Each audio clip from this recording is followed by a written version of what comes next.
Hello to all of the beautiful souls joining us today, and welcome to the Divinely Guided Podcast. We're so excited to have you. We are your hosts. My name is Soul. And my name is Pat. Our purpose is to bring perspective and wisdom so you can produce positive results in your life. You are your own guru, okay? And here we believe no mission is too big. We are so happy to have you along the ride for this magical journey. And now it is time to get buckled up and dive into this week's powerful episode.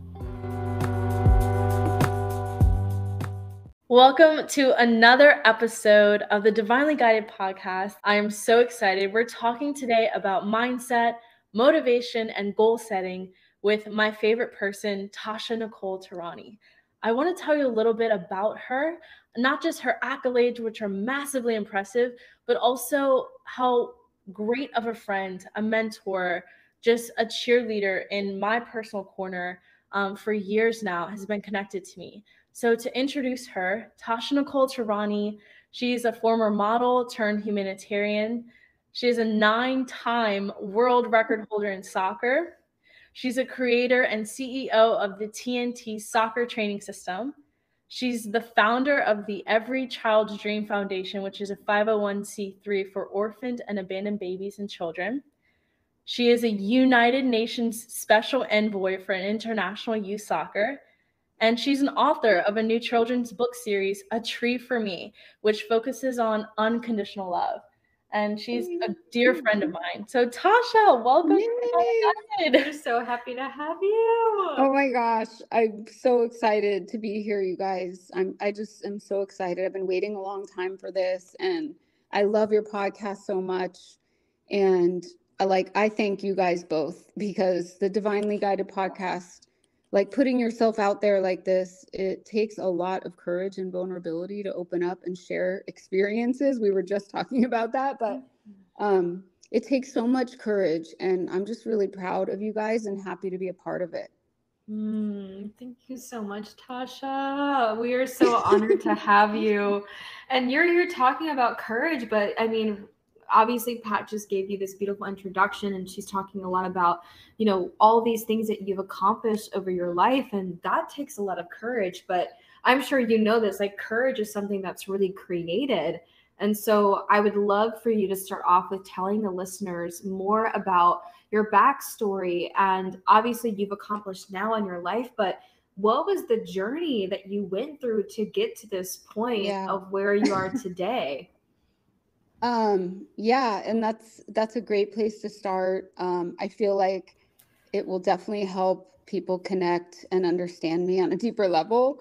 I was abandoned as a baby in Iran, in the streets of Tehran. The story that I was told by the orphanage later on in life was that I was found in an alleyway and I was crying, and then I was brought to a local orphanage by a police officer who found me there. I was there. Yeah, I was there for about 2 years in the orphanage. And in an instant, I mean, just imagine forever to be detached from your family with this one choice, one decision by this one person, just boom, that's your life. And there's no, I really wanted to talk about this. I feel like there's no getting over this. I know a lot of people say, when you're dealing with pain or trauma, get over it, or one day you're going to get over this. And I wanted to share that I don't agree with that philosophy at all. There's no getting over this, and I don't want to ever get over it. And I've never really attempted to get over it, because I feel like that's striving for the impossible. But what I do instead is I like to focus on what's possible. I don't want to focus on what's impossible, because it's impossible to get over something like that. But what's possible is, over time, you can train yourself and harness that pain and harness that trauma from your unique experience and nurture it and redistribute it out, like, into the world in the form of love and positivity. You can transform all energy, but I feel like pain and trauma, I mean, you can really transform that into something positive and strong, because pain is the most powerful. It's such a powerful force. I compare it to love. Like, I feel like power of pain and the power of love are very equal. But I don't believe in telling people to get over things. I just feel like it's not realistic. And especially in my case, I just believe that the opposite is actually better. Like what worked for me in the long run was facing it head on and just accepting my truth, the truth that I was abandoned. I felt useless. I felt unwanted. I felt unworthy. I felt discarded. It knocked me down. I mean, Yeah. it knocked me down over and over in my life. And I took the blows, but this is the gem in all of this. The gem is each time that you take the blows and you get knocked down, you get up and you learn something new every single time. You get up faster, you get up smarter, and you get up and you're stronger. And eventually you're able to take it down, dude. It's like, eventually I took it down and I became an expert in directing and converting energy into positivity. It's something I trained myself to do literally since I was abandoned on that street. Is to just channel it and direct it and convert that energy into positivity into all aspects of my life. See, I think that is so powerful because, sorry, I didn't mean to cut you off, but okay, to be abandoned in that way, most of people cannot relate to that. Like that is such an intense life experience. And instead of being like, woe is me, like this happened to me, you're like, no, I'm going to make this matter. Yeah. I mean, I don't know how instantaneous it was, because it's hard to remember those youthful, that time when I'm 1, 2, 3, 4 years old. But I know that the second I started to really understand what happened to me, and I had to figure it all out because my adoptive family was not forthcoming on information. So I was just in the dark until I figured it all out. And then I just made a choice. I was like, I just made a choice. I'm going to be a positive person. I'm going to just use this as positive, and I don't have hard feelings towards my birth mother. I've never had any feelings of resentment or anything about what happened to me. And I feel like that was a choice I made. I mean, I feel blessed in a way that it went that way for me. I know for people, it can go either way. When you have a hard childhood, it can go either way. I mean, it can really jack up your life or you can really just be strong and make that choice. And I do feel blessed that that happened for me, but it was a choice. And I feel like it's a choice I continue to make today. And because the thing is, how do you translate that? And how do you translate that powerful pain into something positively powerful?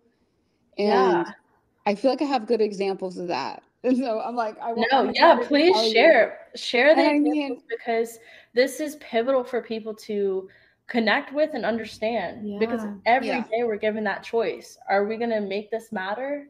So if you would love to give some examples for people to connect with, I think that would be great. I feel like that's the key word here is choice. It really is. It's like you have a choice every single day. If it's going to be a good day or a bad day, it's your choice. I mean, a lot of stuff happens in life. You can lose someone, you can lose a job, you can lose a partner. I mean, whatever it is, or you can just wake up feeling bad. I mean, I have migraines, so that happens to me a lot of the time. But at the end of the day, you still have to go about your day. You have to decide, is this going to take me down today, or am I just going to conquer it? And you have to have more conquering days than take you down days. But what I was going to say was, you know what I mean? You have to. Yes, absolutely. But I feel like when I was feeling immense pain and loss, so I'm thinking about what age I am at this point. I would say in my 20s and 30s when I started to when I crawled out of that pain and started to want to create a life for myself. So what happened was, what I was feeling was immense pain and loss. But what the world ended up seeing from that immense pain and loss is 9 world records over a span of 20 years. When I was feeling unworthy and discarded and useless, I felt alone. I felt that my whole family was stripped away from me in 1 second at my birth. A baby lost in translation, like yearning for my mother and love and nurture. But what the world sees, what you see from me, is a global nonprofit that's been operating for 15 years and reaching orphan and abandoned babies that went through what I went through. In 98 countries, we've reached 98 countries now. Wow. We've sent care packages. Basically, our care packages they're so beautiful. Sometimes we just send first aid. Sometimes we send like hygiene products. But for the most part, we send care packages that have items that provide love and nurture, like teddy bears and blankets and pacifiers.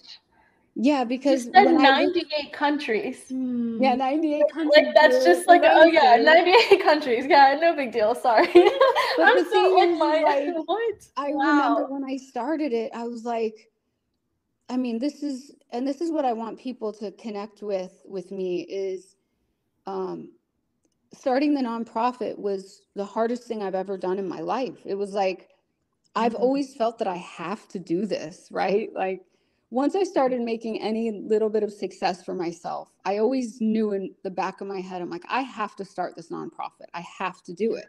But I avoided it for a long time because I was so afraid of like facing my tragedy every single day. I'm like, why would I do that to myself? So that was a battle in itself. But I can tell you, 98 countries later and all these, millions of care packages later over basically 18 years, you guys. And it was worth it. I can't imagine if I would have turned away from that, 18 years ago when I started it. If I would have turned away from that, I have chills and tears thinking of that. Like, I'm so happy I didn't turn away and that I faced that head on. And then the first orphanage I went to was like in the valley here in Southern California. And I had just a small package of care packages and I took it to an actual orphanage. I walked in. It was the first time. And I was like, I gave them 25 teddy bears and 25 blankets. Oh my God. I walked out and I was like, there's no way that I could ever stop doing this. I have to do this for the rest of my life. This is my destiny. I'm on the right path. And I faced it. It was just a one time. And I feel like people should just, if you get past that one bad day or that one bad feeling and you just push yourself, your whole world can change. Okay, so I wanted to say this too. Like, okay, so when I was feeling immense pain, the world sees it as world records, right? When I was feeling unworthy, I just redistributed that into a global nonprofit. When I was feeling useless, desperate for a mentor and a guide in life, I mean, I had no family growing up.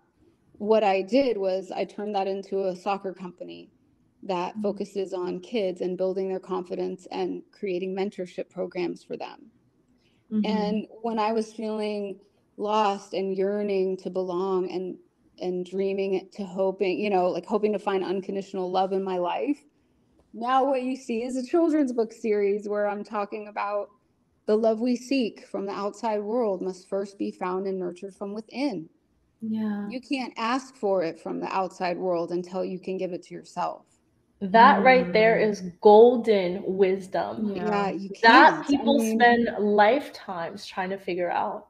They do. And like you can't ask. I don't think you should ask for anything from the outside world that you're not willing to give yourself first. Let me give it to you first, and then that's how it works. The message in the story for me in my, what I like to call, a tragedy to triumph story, the exciting part is how I chose to roll with these circumstances, the mindset on our topic, the mindset that I chose way back then, even in the orphanage. I feel like I chose that mindset. Like, someone's going to pick me. I'm going to get out of here. I chose that mindset. I fought. I was told that I cried and screamed like crazy. Like, I was told that by my adoptive father way later in life. He said, like, you wanted out. Like I have heard stories about that I was the only one. And I was told that there were about 500 babies in the orphanage that I was in.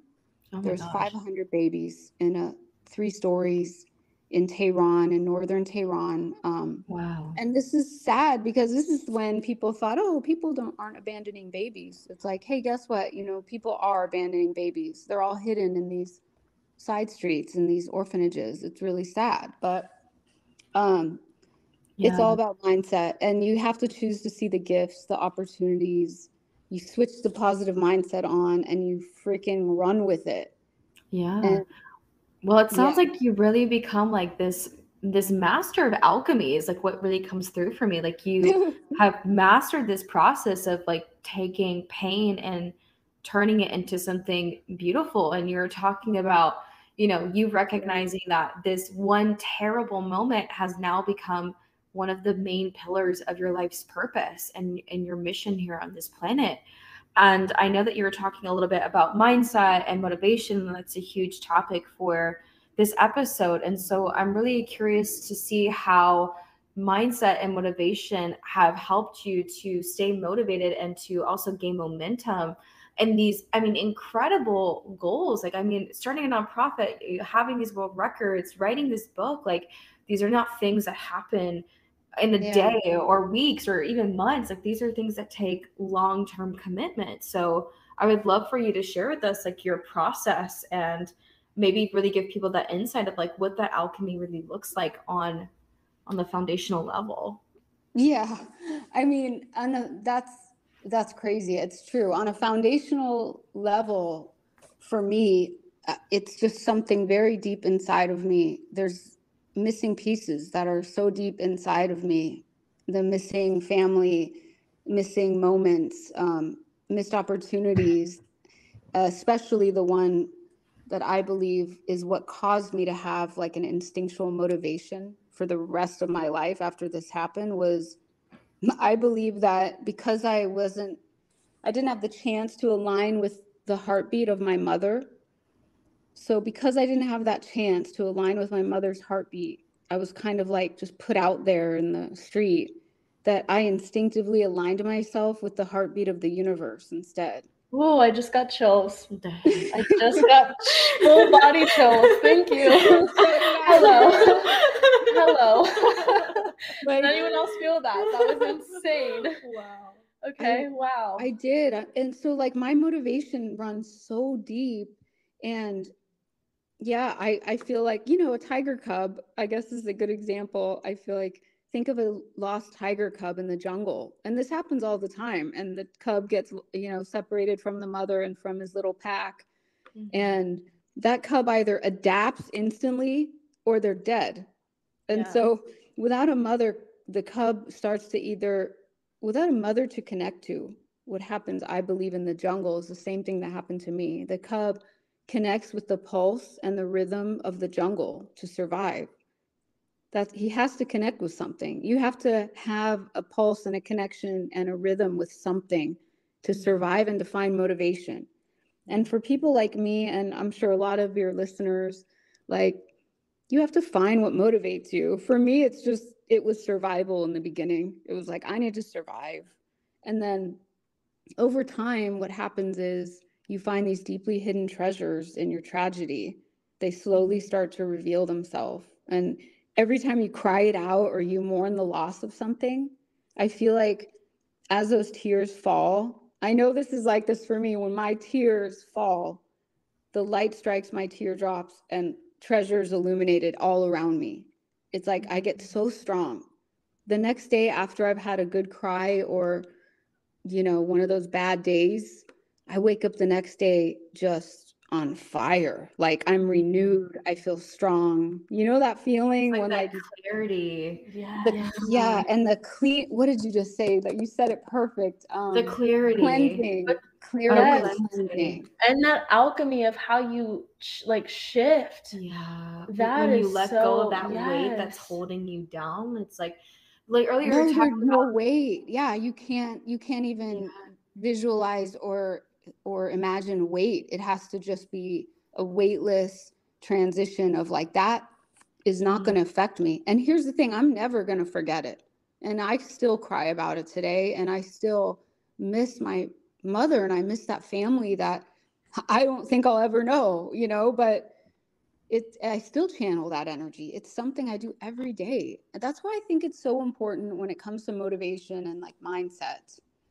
Well, first it's really mindset, because motivation, I feel like, comes after that. If your mindset's on, the motivation's going to come. So the mindset just has to be, whatever I've been through, whatever has happened to me, it happened. And that's why I'm so strong and I'm so smart. I'm so, sharp, and my instincts are on because of everything that happened. Without those things happening, I would not even be remotely the person I am today. I wouldn't be as confident. I would have all kinds of, I'd feel lost. And it's so weird because I was abandoned and lost, like, supposedly. And I've never felt lost in my life. And I actually got a tattoo last year on my arm that says, I was left, but I've never been lost. And it's so huge for me. I was just like, it's so huge for me. And everybody can have that mindset. You just see the gifts, the experience, the passion. You use the wisdom gained, and you use it for your motivation. I like how you also differentiated, like, motivation isn't just there. Like, you have the mindset checked in first. Yeah. And then the motivation comes. I think people skip over that because it's like, well, today I feel motivated. Today I feel good. And it's like, tomorrow I really don't. But someone like you that even Soul was saying, like, you have had goals that are years in the making. Yeah. It's not just like one day you're motivated, the next day you just take a vacation. Right. Like there's a driving force there long term. So I would love for you to talk about that and like more guidance on goal setting. I think you're a master at having goals and attaining them. No, 9-time world record holder. That is not like one time is a big deal. Okay, one time is a big deal, ladies and gentlemen. You've done it 9. Yeah, I feel like everyone's jaws are still on the floor. Like, what? How are you real? Nice, you guys. That's so nice. You seriously are like the most humble, the most kind, the most compassionate. Seriously. Like, you don't talk about yourself. So I'm like, hold on, let me remind everyone who's on the line. Okay. Oh my God, it is so hard for me. I know, it's crazy. But that's why you have us, okay? Yeah. That's why I have you guys now. Like, you're like yanking it out of me, dude. It's like, let's go. No, but you're a master at goal setting. So I would love for you to talk more about that. Yeah. Yeah, I mean, the records, like, again, that came from like how you accomplish something like that. I mean, and as I described that hard past, the key is like, what's in your past? Like, what is in your past that motivates you? I mean, that's where I found my motivation. I chose the mindset, I'm going to be positive. Okay, well, now how am I going to become successful? I have to like start setting goals, and I got to motivate myself. And it is hard. Not everybody has somebody around them all the time to motivate them. So you have to learn tricks and techniques to motivate yourself. I'm going to be honest, like, well, for the records, there's 9 now, but that took 22 years. So the first like 4 of those records, I was like a completely different human being then. I remember I was modeling in New York and I hated my life. And I was like telling my best friend at the time, I said, I'm so much more than just a model. I really didn't like it. I said, I'm so much more. And I kept telling my best friend this every day. And he kept saying, but nobody, and I said, nobody sees that. I kept telling him, nobody's seeing this in me. Why isn't anybody seeing it? And he's like, because you're not doing anything else. You're just modeling. What else have you done? Like, you have to actually go out there and do something else for people to see something else. Yeah. And like in my 20s, that's what he was telling me. And I was like, geez, I had to face, sometimes you have to face the reality that stuff's not going to just fall into your lap. Yeah. You do have to get out there and start, your life. No one's going to start your life for you or start your business for you. But yeah, so I was going to say, you just like, I definitely have tricks and techniques that I use. And I would say I kind of manipulate myself because, look, not everybody is motivated every day, even me. And I feel like I have a lot of successful days, and I also have bad days, just like anybody else. The key is everybody realizes that everybody has these things. This is not to have ups and downs is so normal. It's all about how you handle it and how quickly you move on. The key is resilience, like, so you do the crying day, you wake up the next day, and that's over. You're quickly back into like, okay, what was I going to do?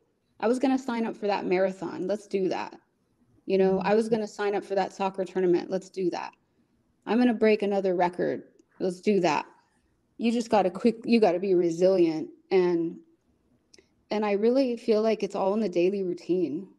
Like success is all about your daily routine. I'm a huge believer in that.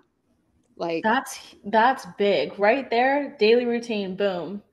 There was someone, I forgot who said it, but it was like, I can tell like who you're going to be by the people around you and how you treat yourself, like what your routines and habits are. That's what your success is. Yeah. So you're absolutely right on that for 100%. Yeah. It's all in your daily routine. And if you want to call it routine or habit, I don't know. I feel like habit is like something that's second nature that you do anyway. Like, let's say you wake up and you like to have coffee.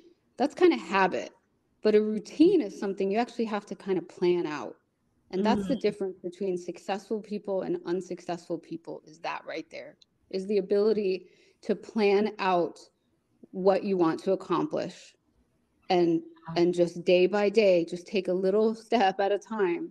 If you just create that successful day, you create a successful month. And then if you created a successful month, next thing you know, you've created a successful year. And there it is. You've been successful for a year. And that's how I do it. 100%. It's like I wake up and I focus on a successful day. I don't get too far ahead of myself. And I do love vision boards. I wanted to talk to you guys about that. I didn't do them in the past, but I started about 3 years ago. I think probably COVID or something, when we were all stuck in the house. And I started a vision board. We've all used vision boards here. And so I'm so curious, like, what your experience have been with them. How do you use them? Like, do you set intentions with it? Do you visualize? Like, what do yours look like, or like what's your technique for this, and how have they really served? Yeah, well, because you said how do you get this motivation? How do you motivating yourself and keeping this mindset? And I do believe vision boards are just huge in this for anybody and everybody, because setting goals is pretty much just making plans. It's like writing something in your calendar, right? It's like once you write it down, you're like, oh, it's like official. Yes, it's become real. That's so true. That's the genius of a vision board. That's the genius of setting the date. This is something so huge, because I'll just explain this one little story. When I was a little girl, as you know, I struggled to fit in and to feel like I belong. So I developed this habit. Now, this I would say is a habit as a little girl, where I'm like, I'd like to set plans like way ahead of time, so I'd have something to do every day, because I was kind of lonely as a kid. And so I'd be like, oh, I want to sign up. I would tell my adoptive father, I want to sign up for the soccer tournament and Thanksgiving time. This turkey tournament they always have every, in California, it's called the turkey tournament. And I would set myself up for that like 8 or 9 months ahead of time, because I loved it. I'm like, okay, the second he signed me up for that, I woke up the next day going, well, I guess I got to train. I need to get ready for this thing that I'm signed up for. The turkey tournament. Pat, you know all about this. What happens the second you sign up for that marathon? You change your life. You wake up the next day and you're like, dude, I better start running. I mean, That is so funny. And where does that come from? It comes from setting the date. And I think this is a huge thing for people. And then setting the date ties back into vision boards. So, and then I have one other funny, I was telling this to my friend the other day. Basically, like, here's the genius of a vision board. You basically imagine that you and Morgan, Pat, you guys imagine right now that you're packed up and you're ready to go off to an exotic island for a month. And you guys packed up like a couple bags and you're heading to the airport. You get to the airport and you put your bags down and the guy goes, hold on, miss, hold on. I'm so sorry to have to tell you this. Your plane's leaving in 10 minutes, but you cannot take all those bags. You can only take this one small carry-on, and the rest has to go. And that's the genius of a vision board, is like, when you the second you put your vision board up, or whatever method you use, and you grab that pen or grab that pin board stuff to jot something on your vision board, everything important in your life will rise in 1 second. And everything I see what you're saying. yeah, everything that no longer serves you is extra baggage, dude, and it's got to go. That's so freaking true, though. But I you remember. Yes. Yeah, I'm sorry. Like, I remember signing up for the half last year and being like, okay, and I sacrificed fun time with friends, going out and partying and all this stuff, and it's like none of that even mattered to me anymore. No. I was like, I don't care. I'm going on a run. Like, this is my time. Yeah. So that's why so though? True. Why? Because it couldn't matter, because you set a date to accomplish something. Yes. I get this too. Like, even in business, like when I am about to launch like a new offering, like the month before, like I'm planning out like my content and like who I'm going to talk to and like what I'm going to do. And like, I'm visioning like the person that I'm going to work with, or the people that I'm going to work with. And it's like your energy, your creativity, like your passion, like it all starts going into this one project, like this one thing. Like even when you were doing, psychic development, like that was like your focus, and like, you know, all this extra time that you had was now going into creating the course, this course. And so it's like you really see that in so many different areas of life, where, you know, once you're like saying, okay, this date I'm going to launch this, or this date I'm going to create this, or I'm going to write this book, or like I'm going to, you know, lose this weight, or whatever it is, like you're so right. Like once you put yourself to that date and like you force yourself to stick to it, it does. I think it honestly puts you in a new timeline. Like we were talking about this the other day, like parallel timelines. Timeline or deadline, whatever you want to call it, but it's like it's obligating you to something. It's setting a date. That's why when people get married, what's the first question anyone asks you? What's the date? When's the date? Or the guy puts a ring, or the girl puts the ring on the finger, and then they're like, well, what's the date? When have you set a date? Why do they keep pushing that question? Is because if you don't have a date, they may believe that maybe they're not going to end up getting married. You know what I mean? Like, it's not serious. When you set a date and you put a vision board up, you make it become serious. Your goals and your dreams become serious to you. You walk into that room where you've hung that vision board. This is what I do. And I look at it and I go, huh. And I pick up my pen. I do it every day. And sometimes I'll write something new on it. If I feel that energy, I'm like, kindness. And I'll just write it. And then I go through times where I want to write someone's name on it. And then the pen won't let me, like the forces above will not let me. I'm telling you. And it's like, okay, because it becomes like the second you put it onto that, you know, forever vision board, you know how serious it is. So when I go to do it and I want to write people's names, some of them I can't write because I don't think that it serves me any longer, and that it's just extra baggage. And sometimes people or things or whatever have to go. It's just the extra bags on your, you know, exotic getaway. They can't come along. And then I love that metaphor, like the baggage, and then you just have the one carry-on, and here you go, and you better figure it out. And what's important, like you said, what's important rises to the top. That is rises, but the quickness of it, the vision board brings you the quick. It gives you the quickness. It happens instantaneously. That's what's so cool about vision boards. It's like just like the trip where you're forced. It's you forcing yourself to put what's important in front and what's no longer important in back, and then you just run with it. Yeah. And, you know, I really do believe like people, I like with what's that called? New Year's resolutions. I feel like with New Year's resolutions and like vision boards, people often like they overdo it. And I think that can be kind of trouble, you know. You got to just take it, like go easy on yourself. Don't set like ridiculous goals. Set things that you know you can accomplish.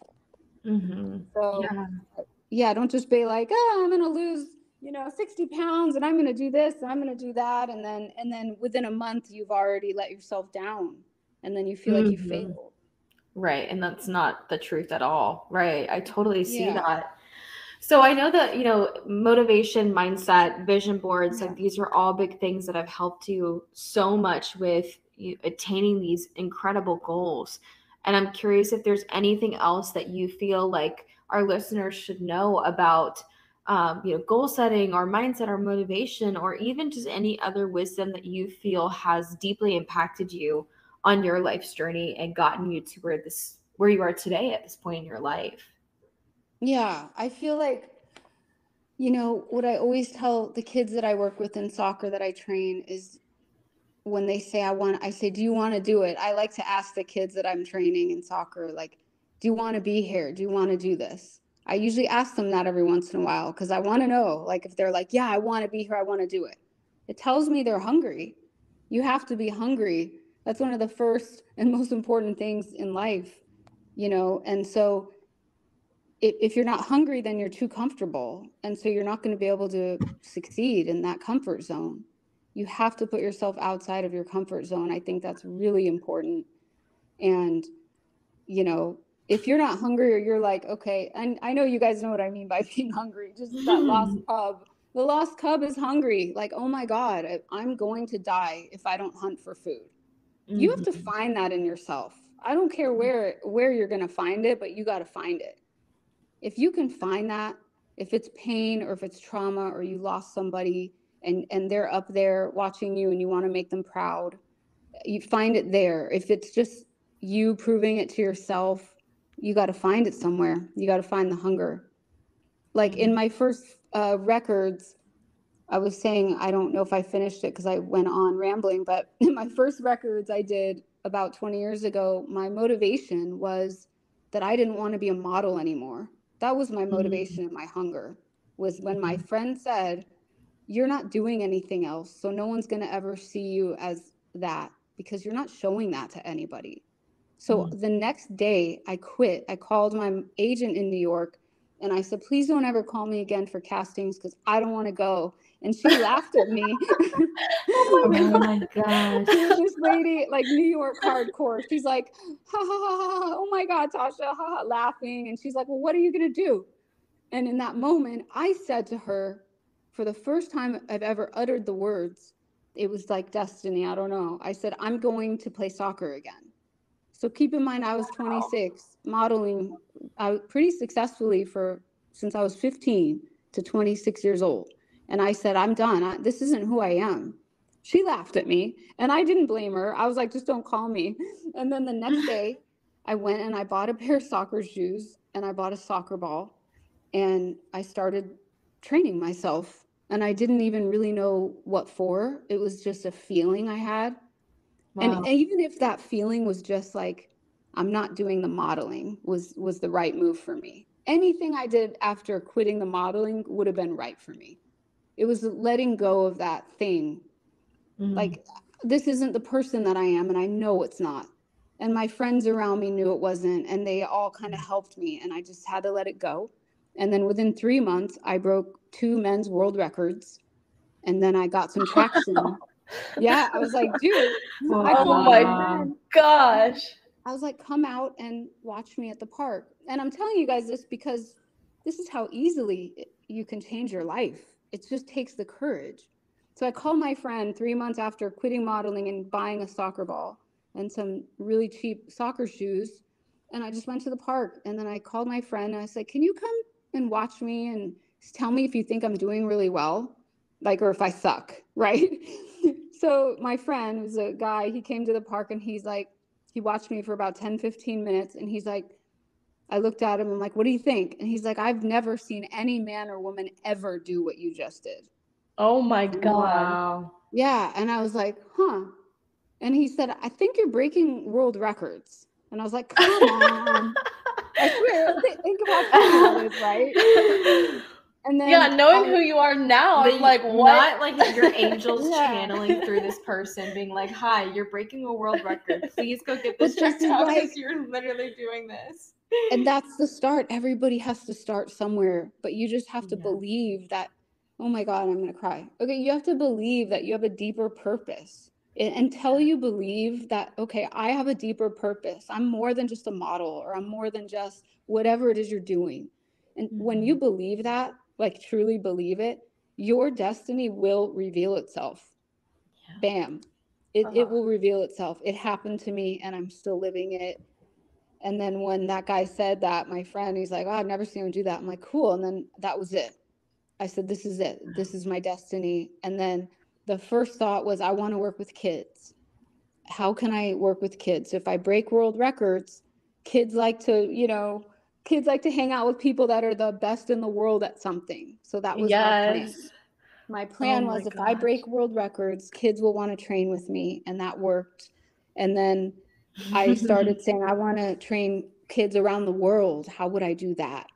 And then I was asked to go on the Today Show. I went on, and someone at the United Nations saw me on the Today Show breaking a men's world record. And they called me and said, well, hold on, what's his name? Al Roker, the guy who runs the Today Show. He was interviewing me, and he said, so Tasha-Nicole, like, why are you breaking this record today? What do you want to do with your life? Kind of question. And I was like, I'd never really thought about it, really. I was like thinking, what should I say? There was on national TV. He said, do you want to play professional women's soccer? And I said, no, I don't. I want to help children.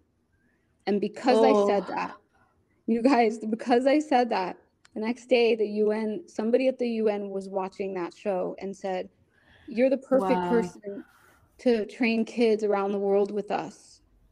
I just got chills. I just got chills. It was like such an important moment in my life. And oh my God. If you like just follow that instinct, like I could have been selfish in that moment and said, yeah, I want to be a pro, blah, whatever. But I didn't. It's not what I wanted. And I almost didn't want to look foolish. I thought I was going to be foolish for saying, oh, I want to help kids, when the guy's asking me, do you want to be a pro player? I said, I really didn't. And then that answer is what set the rest of my destiny in motion. And what that was a courageous moment. And I'm like totally like emotional now, but if you could find that in yourself, it matters. Every day it matters. Like finding that one moment to be courageous. If you need to leave something and move on to something else, freaking mourn and move on. There's no time. There's no time to waste on something that isn't meant for you. And I think most people know, you with instinct, if something's meant for you. And the more you follow that instinct of your own, the more motivated and you'll be motivated for everything. Believe me.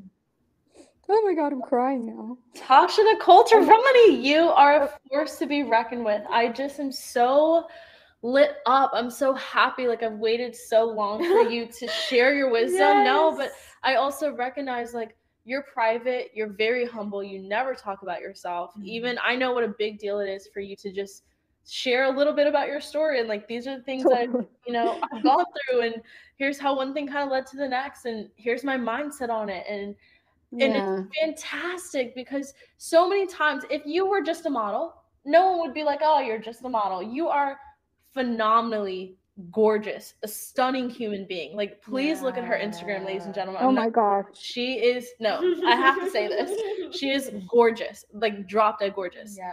And she could have just been a model and lived a life and just, that was it. Yeah. But instead you're like, no, I have something bigger driving me. There's more purpose. Like I'm going to quit this and like not even turn back. Like I'm moving forward.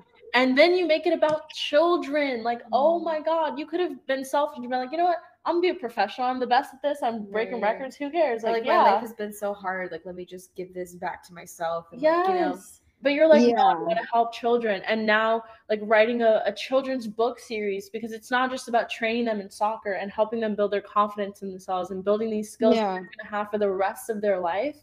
You're like, you know what? Let me also reach their hearts. Let me reach their mission of finding that unconditional love, of knowing that they can give that to themselves, that they can turn their pain. Like, oh my gosh, I can just go on and on and on. But I just want to take that time to express. Yeah, like, oh my gosh, you're making me laugh. You're so cute. You guys are the best. I was gonna say, like, just 2 days ago, somebody said to me, and people have asked me this a million times. So, how much money do you make every time you break a world record? But people ask that, and I said, I don't make money, dude. I make history. I'm not. I'm not in it to make money. I'm Mic like, what are you drop. talking about? Right. And then someone asked me recently about my book too, the whole book thing, and they're like, oh, well, this is the best way to make money, and this is the best way to make money, and this is the best way, and it's exhausting. And I'm looking at them, I'm like, I don't think you get it. Like, I'm not in any of this for the money. And I'm going to be honest to your listeners right now. Like, I'm sure you already sense that in me, but when people ask me that, I'm almost insulted. And when you're doing your work and your path, what you're meant to do, you won't even think about money. I promise you that. And then it'll almost be an insult when people ask you about it. That's where I've gotten to. And they're like, well, where are you going to make money on the book? I'm like, I don't visualize the money. I visualize sitting in the hospital in LA, reading this book to the cancer patients. That's my visualization. Oh my gosh. Yeah. And people look at me like I'm nuts, but that's the world we live in today. It's like, you have to stand your ground and you be who you are, and don't let anyone tell you you should be after money or not, or whatever. I mean, I'll do whatever I want. Thank you. No, but I love that you said that too, because I think our society is so focused on income and, how can you monetize on this and that, and you have such a heart for service. I will share this really quickly as well. Like, I know you're so private, but I have to say this. You have such a heart to give that you enjoy giving. Like, Christmas time, even for your Every Child's Dream Foundation, like, you put the most beautiful packages together, the most, like, everything is so detail oriented. And you like see me crying in my little videos. I'm like crying. Yes, but seriously, like, it is so beautiful to witness and be a part of. And like, you're like, even the people that want to work with you and sponsor like the different drives and stuff that you have, like, it's just so cool to see. And on your Instagram pages, you're posting, the children that it's impacting and what you're doing in the community. And I just think that's so beautiful because it speaks to your heart. And I think you're absolutely right. Like, you're not someone that's like, oh, let me make millions off of this, or, it's how can I give even more? Or, oh, I get so excited to put these together for the kids. They're going to love it. Like, I just needed to say that because you don't talk about yourself enough, for one, but. You're so sweet. And the feeling, I mean, the people that are givers they know the feeling. There's no comparison. There's no money that could replace the feeling of wrapping gifts, like, for kids at Christmas time that are in orphanages. Nothing could compare to that for me. And other than me training a kid on the soccer field and, like, watching them get better and build confidence, that's what life is about. That's what it's about. Who cares about the other stuff, Yeah. I'm shocked I haven't dropped a few F-bombs today. I've been holding them in. I almost cursed, but I didn't. So, but you guys, oh my God, I absolutely adore you guys. We got to do this more. Thank you so much. Like, seriously. Seriously. I mean, there's so many topics I think that you could teach our listeners, and like there's just so many things that you've done. And I mean, even just the way that you discovered your purpose and the way that you have listened to your intuition. Like, I really heard you when you said that, like, I just followed this instinct, like this nudge, and like, you took such a big risk, like literally leaving this thing that was paying your bills and like giving you this sense of stability and being like, actually, no, I'm not going to do that anymore. It's just not who I am. Like, the amount of bravery that it takes to really trust yourself that deeply to make such a big decision. But and I feel like everybody gets to that. Like, somebody right now listening has that happening in their life. It's like they have that jump they want to take, and it's so hard. But I'm telling you, it's so freaking worth it. I mean, it's so worth it. It's just, I mean, what else are you going to do? You got to follow your heart, follow your dreams. I was going to say, like, I definitely want to, like, leave your listeners with the fact that it's all in the daily routine. I do feel like it's about creating the momentum for success each day. and not to get ahead of yourself. You just strive for a successful day. That turns into the successful month, the year, and then you've had a whole year of success, and it's all in the daily routine. That's it. Yeah. Bam. I love that. But wow. Well, you heard it here, folks. Yeah, seriously. Tasha-Nicole Terani, thank you so much for your time, for your wisdom, for walking the path so courageously. And oh God, like it's like starting life being abandoned on the side of the road to where you are now is miraculous, and it just speaks volumes. Yes. Yeah. It is the hero's journey. It is so much. You're a freaking humanitarian, for God's sake. Like, wow. Thank you so much for your time and for, just giving your wisdom to everyone that's going to connect with this. Yeah. I really thanks, you guys. I feel the same about you guys, all the same. I'm so appreciative of you guys and what you're doing. It's so awesome what you guys are doing. Yeah. Just awesome. I'm so glad, because I feel like whenever people are finding this video or this podcast episode, whether it be when we release it or years from now, I just know that every single person that listens to this episode is going to get something from it on such a deep level and receive such potent value that is going to completely shift like the trajectory of their lives. So I think that this is just like something that will be changing the world as we know it. Thank you. Love you guys. Bye. Love you. Bye.